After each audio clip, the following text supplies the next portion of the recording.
8 coisas para fazer antes da viagem de qualquer pessoa que vai utilizar o roaming internacional. Ou seja, eu acredito que você tem que fazer todas as 8. Se não, faz o máximo possível.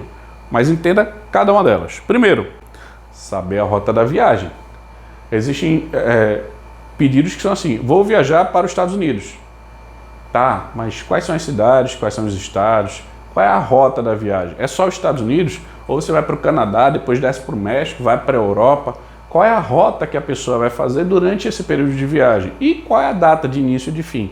Mais ou menos isso, você consegue saber com essas informações outras, tá? Mas outro ponto importante é: se o aparelho do viajante é compatível, para onde ele vai, qual é a frequência, se ele vai querer usar a internet, se ele pega 4G, pega 5G, é compatível com essa tecnologia ou não. Então, primeiro, lógico, principal, a pessoa vai querer utilizar a voz, mas pode ser o contrário. O principal para ela pode ser usar dados. Então tem que avaliar essas questões. Junto com a rota, você consegue definir mais informações e fazer com que você e o usuário, ou seja, no meu ponto de vista, seu cliente, ele fique ciente das tarifas e pacotes que existem. Tem tal pacote, tem tais informações, se você fizer esse uso por essa prestadora, é esse custo. Se usar essa outra prestadora, é esse custo. Então, você consegue nisso depois saber a rota, para onde vai. Mas, tendo um aparelho compatível, aí sim ele vai conseguir fazer a viagem.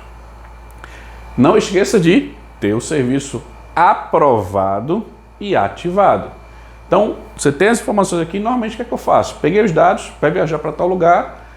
Quais são os pacotes? Tem esse. Qual que você aprova, qual que o usuário vai escolher? Um gestor aprova aquilo e eu faço a ativação. Simples assim. E o que é que eu faço? Ativou, eu tenho lá anotado o número de protocolo, tem todos os e-mails com as informações e eu ligo mais tarde ou no outro dia e confirmo se foi ativado, porque a gente não pode confirmar que tudo foi feito se a gente não está vendo. Então eu sempre ligo de novo. Foi ativado? Foi. Então beleza, tudo bem. Obrigado. Pego o protocolo e finalizo. Mas aqui eu tenho todo o processo que eu consigo saber e fazer antes da viagem. Dependendo das situações, se a pessoa vai viajar hoje, no final do dia ou amanhã, ativa com 24 horas. Não tem problema. Porque aí você vai ter um dia só, não vai ter problema de custos. Assim, vai ter, mas não vai ser alto. Vai ser um custo que é compreensível para você ter o serviço ativado. 5.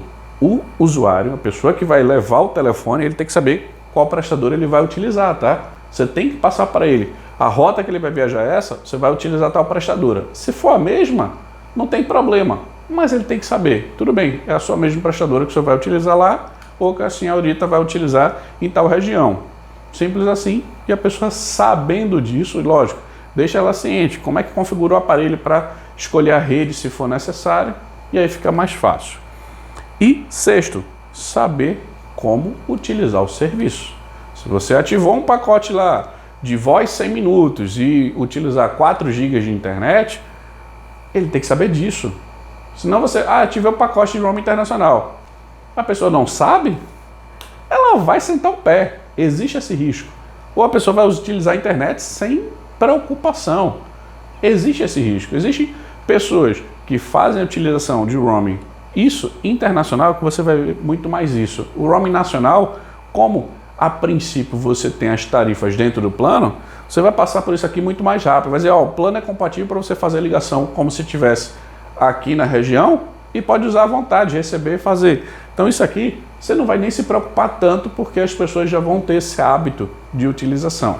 Mas no roaming internacional, não. Você pode ter tarifas diferentes ou, por exemplo, você ativou o roaming internacional, mas a pessoa vai viajar no avião. E lá no avião, estou com o roaming internacional aqui, vou ativar. Mas tem prestadora que vai cobrar um custo a mais só porque você usou no avião. E ainda o roaming internacional que você usou depois. Ou o roaming marítimo. Ou, se você não tem o roaming internacional, mas viajou para uma região de fronteira, não teve cuidado e pegou um sinal de outra prestadora num outro país e aí teve cobrança. Então, tudo isso são pontos que você precisa ter cuidado antes de qualquer viagem, para onde a pessoa vai e ter essa avaliação para não ter custos extras. Então, como é que o usuário vai utilizar?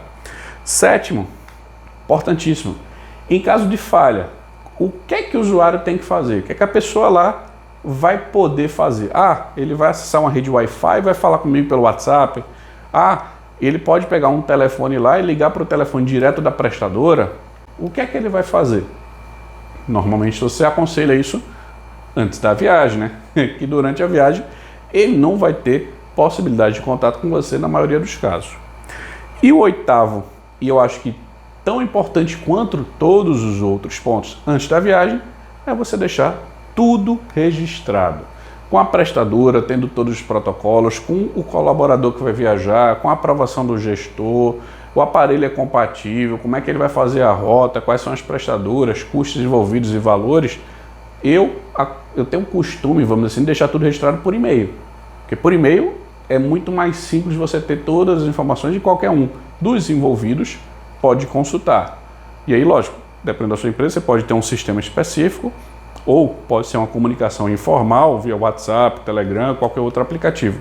Mas eu deixo tudo registrado no e-mail porque é segurança minha e da outra pessoa que tudo foi feito da maneira correta e que são todas as informações que a gente conversou. Então, esses são os 8 pontos que você precisa saber antes de uma pessoa viajar.